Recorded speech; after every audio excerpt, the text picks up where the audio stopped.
Hey guys, welcome back to another video. In today's video, I'm going to be introducing y'all to derivatives. So let's begin. So to start off with, we're going to be talking about the tangent line problem, which essentially asks, how do we find the slope of the curve at a single point?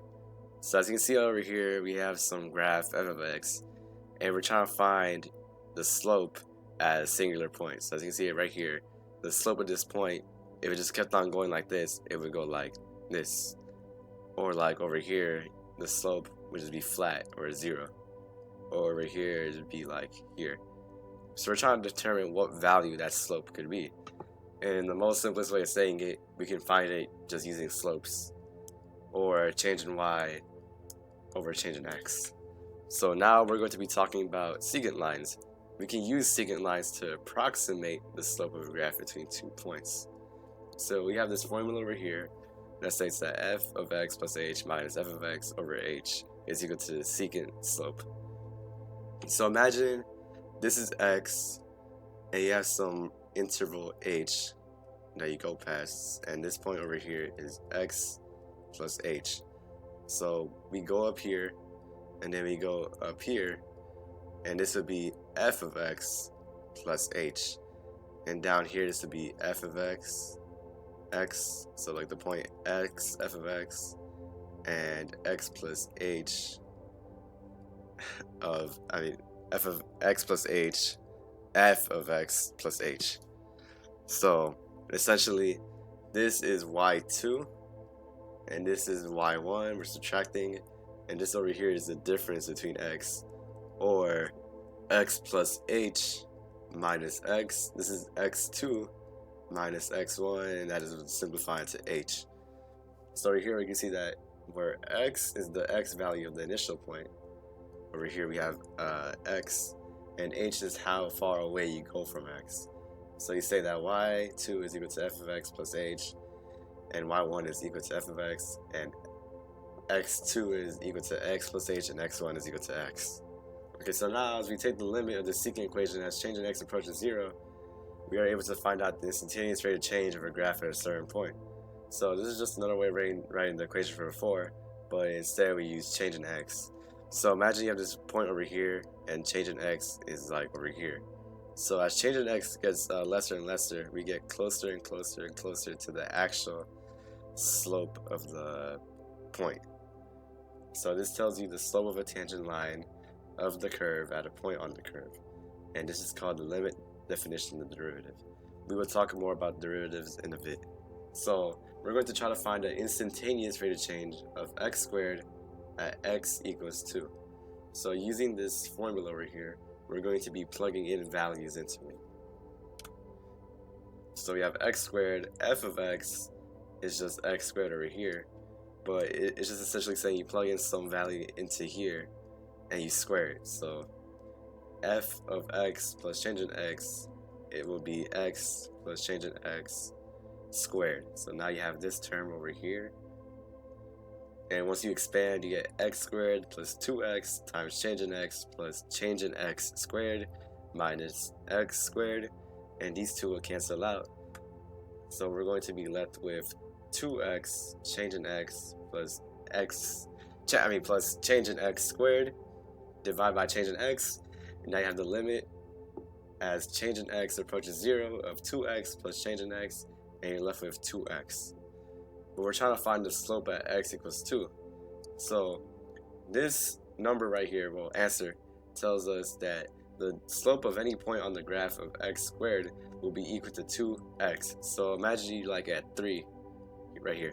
So the slope at f of 3 when f of x equals x squared will be 6, because you're multiplying 2 times 3, and the slope will be 6.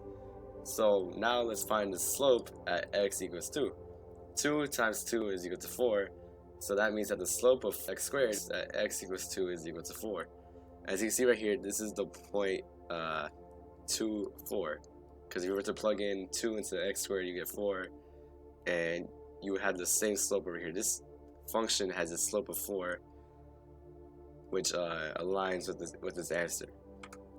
But now we're trying to find the equation of the tangent line, because now we know the slope, but now we want to know the equation of the line that only touches the graph once.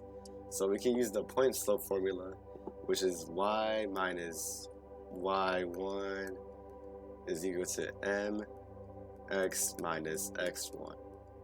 So in this case, y1 is equal to f of a, and x1 is equal to a. So we're trying to find the equation of the tangent line of x squared at x equals 2. We plug in 4 for slope, so we have y minus f of 2 is equal to 4 times x minus 2. And when you plug the values in, you get f of 2 is negative 2 squared. 2 squared is equal to 4x minus 8. So now you have y minus 4 is equal to 4x minus 8. And if you move the 4 over here, you get that the equation of the tangent line is y equals 4x minus 4. Okay, so now let's define the derivative. The derivative of a function measures the slope of the tangent line to the curve at a specific point, and it tells us the instantaneous rate of change of the function at a point, and it is formally defined using the limit definition of f prime of x, which is just notation for the derivative of x is equal to the limit as tangent x approaches 0 of f of x plus change in x minus f of x all over change in x. So why does this work? So essentially, earlier we showed the graph of a secant line. So imagine this is our first point and our second point is here. So we have our slope will be this, but as the points gets closer and closer, or change in x approaches 0, the slope at this point will actually approach its real value. So that's why it works, because the change in x gets really small, which means that the change in y also gets really small, and it approaches the slope of the graph at that point. So let's talk about the idea of instantaneous rate of change. A secant slope gives an average rate of change over the interval, while the derivative gives the instantaneous rate of change at a single point. So for example, imagine you're driving in a car and you look at the speedometer. So that's like the derivative of position, because it tells you your velocity at that time. So like you're driving on the road and your speedometer tells you what speed you're going. So imagine your position is plotted as like a function, and the velocity that you have right there is the derivative of that position function. So it just tells you how fast you are currently moving, and velocity is the derivative of position. So these are some derivative notations.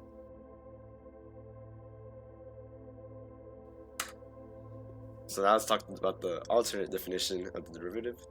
So we have the alternate continuity form, which is just that f prime at a is equal to the limit as x approaches a of f of x minus f of a divided by x minus a. You use it when you want to find the derivative at a specific point a, and you are checking if a function is differentiable at a certain value. You can also use this instead of the limit definition, as it might be simpler to do. So let's find the derivative of x cubed at x equals 2 using the alternate definition. So we're going to use the formula, but instead of a, we put 2. So f prime of 2 is equal to the limit as x approaches 2 of f of x minus f of 2 divided by x minus 2. And then we put in f of x. So this is just a function. F of x is equal to x cubed. So this is f of x over here. F of 2 is 2 cubed. So you have 8, and x minus 2 is just x minus 2. But you can factor this out and have x minus 2 over x minus 2 times x squared plus 2x plus 4. And when you approach 2, you just plug in 2, which gives you 4 plus 4 plus 4, and that gives you 12. So the derivative of f of x at 2 is equal to 12. So now let's find the equations of a tangent line for a derivative. So it's just the same thing as the one said earlier, but instead of m, you have the derivative at a certain point. So instead of m, f prime of a is used for the slope. So we're going to find the tangent line of x cubed at x equals 2.